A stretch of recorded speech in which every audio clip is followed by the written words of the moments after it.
ओम शांति 12/7/2023 की मधुर महावाक्य। मीठे बच्चे, अभी तुम्हें पवित्र जीवात्मा बनना है। इस समय कोई पवित्र जीवात्मा नहीं है, इसीलिए अपने को महात्मा भी नहीं कहला सकते। प्रश्न: सतयोगी राजाई का इनाम किन बच्चों को प्राप्त होता है? उत्तर: जो श्रीमत पर याद की रेस में नंबर 1 जाते हैं, उन्हें ही राजाई का इनाम मिलता है। तीखी रेस होगी तो रजिस्टर में नाम अच्छा होगा और इनाम के अधिकारी बनेंगे। तुम बच्चे दूरादेशी बन बड़ी दूर की रेस करते हो। 1 सेकंड में निशान तक व परमधाम तक पहुँच वापस लौट कर आते हो। तुम्हारी बुद्धि में है, पहले हम मुक्ति में जाएंगे, फिर जीवन मुक्ति में आएंगे। तुम्हारे जैसी रेस और कोई कर नहीं सकता। गीत: आखिर वह दिन आया आज। ओम शांति। यह कौन जानते हैं कि आखिर वह दिन आया आज? बच्चे जानते हैं आखिर वह दिन आया आज जो हम बाप के सम्मुख हुए हैं। आत्मा कहती है इस शरीर द्वारा, अभी तुम बैठे हो, जानते हो हम आत्माएं अभी परमपिता परमात्मा के सम्मुख बैठी हैं। बरोबर 5000 वर्ष पहले भी हम आत्माएं यानी जीव की आत्माएं परमात्मा से सम्मुख मिली थी। आत्मा कहती है मेरा यह शरीर है। शरीर नहीं कहेगा मेरी यह आत्मा है। हम आत्माओं का बाप आखिर आज आया है। आना भी जरूर है। भक्ति के बाद ज्ञान देने लिए, ज्ञान से सद्गति करने लिए आखिर आया है। यह सारी दुनिया नहीं जानती, सारी दुनिया के सम्मुख हो भी नहीं सकेंगे। तुम बच्चों को भी नंबरवार पुरुषार्थ अनुसार निश्चय है। पहले तो आत्मा निश्चय करते हैं, फिर निश्चय करते हैं हमारा बाप फिर से आया हुआ है। तुम समझते होंगे ऐसे सब निश्चय करते हैं, परंतु ऐसे भी नहीं है। यह ऐसा विचित्र है जो घड़ी घड़ी भूल जाता है। हम आत्मा हैं, परमपिता परमात्मा के सम्मुख हैं, यह भूल जाते हैं। यह तो दुनिया भी जानती है। पतित जीव आत्माओं को पावन बनाने परमपिता परमात्मा आते हैं। जीव आत्माएं आत्माओं को पवित्र बनाने नहीं आती। सभी जीव आत्माएं हैं, परमपिता परमात्मा एक ही है। उनको जीव नहीं कहेंगे क्योंकि उनको कोई स्थूल सूक्ष्म शरीर नहीं है। यह बाप बेट समझाते हैं। तुम जो भी नामधारी देखते हो, ब्रह्मा विष्णु शंकर का चित्र देखते हो, वे सूक्ष्म वतन में रहते हैं। वह भी सूक्ष्म जीव आत्मा ठहरे। यह बड़ी समझने की बातें हैं। मनुष्य तो भल कहते हैं फलाना महात्मा है, परंतु पतित दुनिया में महात्मा आ कहाँ से सकते? यहाँ कोई सुप्रीम पावन हो ना सके। हाँ, वह सुप्रीम बाप पावन बनाकर गए हैं। सतयुग आदि में देवी देवता थे, यह तो जरूर समझेंगे कि पवित्र आत्माएं थी। अभी पतित जीव आत्माएं हैं, पावन जीव आत्माएं भी थी। बरोबर सतयुग आदि से सृष्टि पर पवित्र जीव आत्माएं थी, उन्हों को महान आत्मा कहेंगे। बाप समझाते हैं पतित दुनिया में कोई भी महान आत्मा हो नहीं सकते। सब पतित जीव आत्माएं हैं। पतित जीव आत्मा जरूर औरों को भी पतित ही बनाएगी। वहाँ है पवित्र जीव आत्माएं, तो क्या करेंगे? ऐसे नहीं कि पवित्र जीव आत्मा बनाएंगे, नहीं, वहाँ बनाने की बात नहीं रहती। इस समय सभी पवित्र जीव आत्माएं बनती है। वहाँ तो है ही सब पावन। इतना पावन बनाने वाला कौन? बाप बेट समझाते हैं तुम जब देवी देवता थे तो पावन थे, यहाँ आकर पतित बने हो। यह है ही पाप जीव आत्माओं की दुनिया।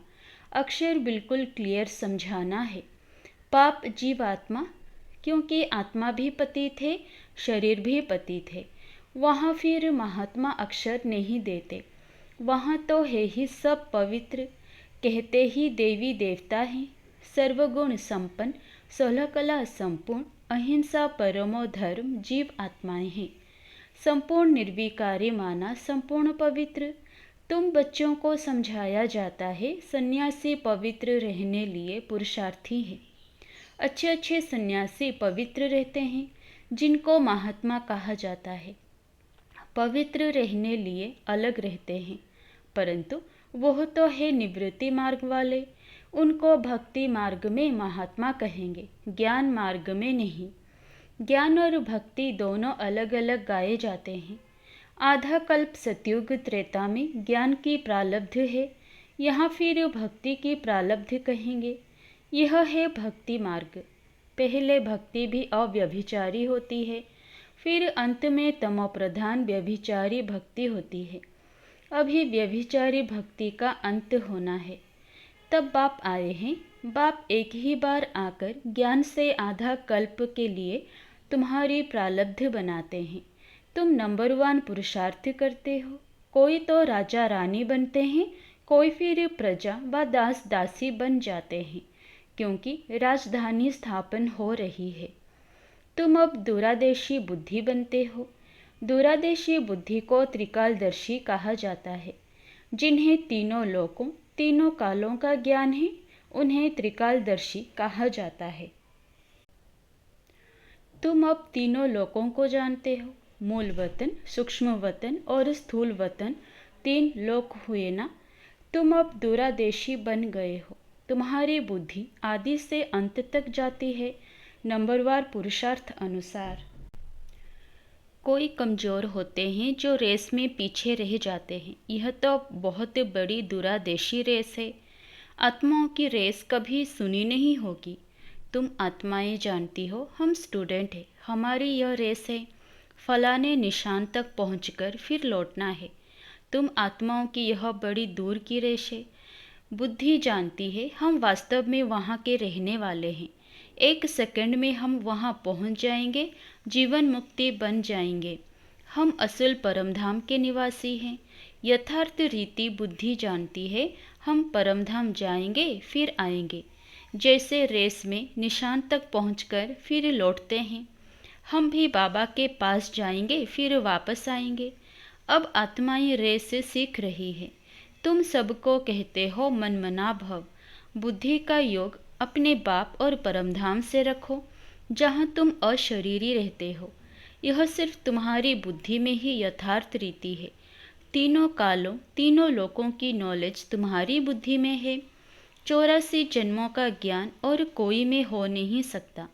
तुम जानते हो हमको इस छी दुनिया से छी शरीर से मुक्त होकर जाना है।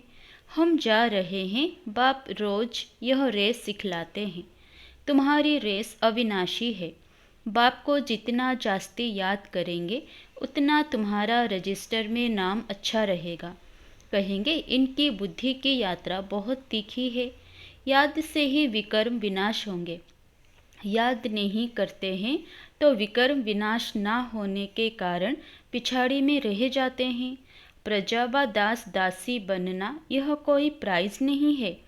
नर से नारायण, नारी से लक्ष्मी बनना, इसको इनाम कहा जाता है।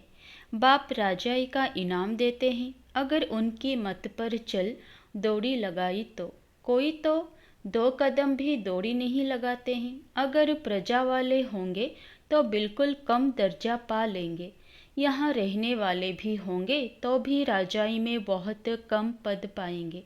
तुम्हारी कितनी विशाल बुद्धि हुई है। अब बेंगलोर मद्रास के बच्चे बैठे हैं, उन्हों को फिर मद्रासी भाषा में कोई बैठ समझाए। हमारी भाषा तो हिंदी है, कल्प पहले भी ऐसे समझाया होगा। कहेंगे भगवान सब भाषाएं क्यों नहीं जानते, परंतु ड्रामा में है नहीं। ड्रामा में होता तो मैं सब भाषाओं में भाषण करता। समझो भिन्न भिन्न भाषाओं वाले बैठे हो तो क्या हम सब भाषाओं में बैठ बोलूँगा क्या? यह तो हो नहीं सकता।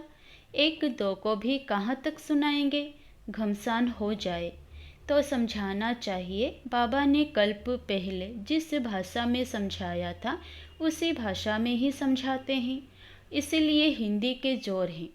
अंग्रेजी भी ज़रूरी है क्योंकि इन्हों का कनेक्शन अंग्रेज़ों से जास्ती है। रशिया, अमेरिका आदि की भाषा अपनी अपनी है एक ही धर्म वाले क्रिश्चियन परंतु भाषाएं बहुत हैं।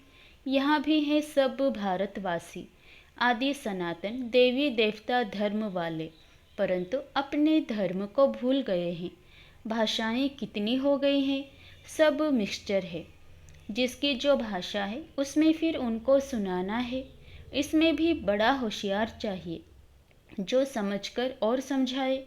साथ ही ऐसा साथ लाना चाहिए जो एक्यूरेट समझा सके। यह है सबसे बड़ा चैतन्य तीर्थ। वह सब है जड़ तीर्थ।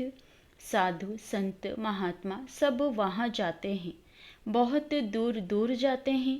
जो भारत को पावन बनाकर गए हैं उन्हों के मंदिर में जाते हैं। यह भी समझने की बातें हैं ना। बाप कहते हैं झाड़ की टाल टालियाँ पत्ते, उसका विस्तार कितना समझाएं। तुम तो समझ गए हो, यह छोटे छोटे टाल टालियाँ हैं। टाली भी में भी कितने पत्ते होंगे। अतः मठ पंथ है। तुम्हारा धूर तो कितना बड़ा होना चाहिए, कितने पत्ते होने चाहिए। आदि सनातन देवी देवता धर्म सतयुग से लेकर चला आया है। तो हिंदू कितने होंगे, परंतु हिंदू भी नहीं रहे हैं और धर्मों में कन्वर्ट हो गए हैं। यह है कल्प वृक्ष। शुरू में आदि सनातन देवी देवता धर्म वाले थे। हिंदू कहलाने वाले भी वास्तव में हैं आदि सनातन देवी देवता धर्म के, परंतु कन्वर्ट हो गए हैं। बाप कहते हैं मैं आकर फिर उस देवी देवता कहलाने वाले धर्म की स्थापना करता हूँ। जो कन्वर्ट हो गए हैं वही फिर से आकर वर्षा लेंगे। जब देवी देवता कहलाने वाला एक भी नहीं रहता तब ही बाप आते हैं, आकर समझाते हैं। तुम्हारे जड़ यादगार खड़े हैं। क्राइस्ट आते हैं तो उनके धर्म की चर्चा आदि होती नहीं। यहाँ तो अभी भी देवताओं के मंदिर आदि निशानी है। तुम्हारा जब राज्य होगा तो क्राइस्ट आदि का नाम निशान नहीं होगा। यहाँ तो सभी का नाम निशान है। तुम जानते हो क्राइस्ट कब आया, क्रिश्चियन धर्म कैसे स्थापन हुआ। क्राइस्ट अब किस शरीर में होगा, जरूर पतित शरीर में ही होगा। खुद तो पावन था ना। तुम बच्चों की बुद्धि में सारा ज्ञान है, तुमको दूरादेशी बनाया है। हम आत्माएं कहाँ रहती हैं, कहाँ से आती है, यह किसी को पता नहीं है। रहने का स्थान को परमात्मा मान लिया है। वास्तव में आत्मा झूठी बनने से काया भी झूठी बन जाती है। साधु लोग कह देते झूठी माया झूठी काया, बाकी आत्मा तो निर्लेप है। अपने मतलब की बात कह देते हैं। ऐसे क्यों नहीं कहते झूठी आत्मा की काया। काया को ही कोई पर व अर्थी पर बिठाते हैं। आत्मा को तो काई अर्थी पर नहीं बिठाते हैं, काई पर काया को बिठाया जाता है। आत्मा ने तो एक काया को छोड़ दूसरी काया में जाकर प्रवेश किया। यह समझ की बात है। कोई भी साधु संत आदि को तुम समझा सकते हो। यहाँ पतित दुनिया में कोई भी महात्मा नहीं है। महान आत्माओं को पावन आत्मा कहा जाता है, तो शरीर भी पावन चाहिए। यह है ही आयरन एज। परंतु कन्या जब तक विकार में नहीं गई है तो पूजी जाती है। पवित्रता के लिए ही पुकारते हैं, आ करके हमको पावन पवित्र बनाओ। जबकि पुकारते रहते हैं तो तुम उनको महान आत्मा कैसे मान सकते हो। महात्मा तो कोई है नहीं, यह है विचित्र परमपिता परमात्मा। तुम जानते हो हम जो पावन जीव आत्माएं देवी देवता थी, अभी पतित बनी हुई है, धर्म भ्रष्ट है। क्रिश्चियन लोग अपने धर्म को जानते हैं, झट कहेंगे हम क्रिश्चियन हैं। तुम ऊंचते ऊंच धर्म वाले अपने धर्म को भूल गए हो। भूल जाने से धर्म भ्रष्ट कर्म भ्रष्ट बन पड़े हो। तुम श्रेष्ठाचारी थे, अब रावण ने भ्रष्टाचारी कर दिया है। यह अर्थ भी तुम समझ सकते हो। तुम बच्चे अभी अपनी भविष्य ऊंच तकदीर बनाने के लिए धारणा कर रहे हो। श्रीमत का उल्लंघन करने से तकदीर को लकीर लग जाती है। यह भी भूल जाते हैं कि श्रीमत देने वाला बाप है। तो आखिर वह दिन आया आज यह तुम जानते हो। सभी एक्यूरेट नहीं जानते, अंत में जानेंगे। जब पूरे समझ जाएंगे। अभी तो घड़ी घड़ी भूल जाते हैं। मुश्किल कोई सच बतलाते हैं। झूठ बोलने में देरी नहीं करते हैं। माया अच्छे अच्छे रुस्तम बच्चों को थप्पड़ लगा देती है। बाप तो सब जानते हैं, बतलाते हैं। तुम भूल करते हो, बड़ी डिसर्विस करते हो। अच्छा, मीठे मीठे सिकिलधे बच्चों प्रति माता पिता बाप दादा का याद प्यार और गुड मॉर्निंग। रूहानी बाप की रूहानी बच्चों को नमस्ते। धारणा के लिए मुख्य सार। पहला, दूरादेशी बन तीनों लोकों और तीनों कालों को जान बुद्धि से रेस करनी है। इस छी दुनिया छी शरीर से मुक्त होना है। दूसरा, झूठ बोलने की आदत को मिटाना है। श्रीमत का उल्लंघन कर डिसर्विस नहीं करनी है। वरदान, लौकिक वृत्ति दृष्टि का परिवर्तन कर अलौकिकता का अनुभव करने वाले ज्ञानी तो आत्मा भव। लौकिक संबंधों में रहते हद के संबंध को ना देख आत्मा को देखो।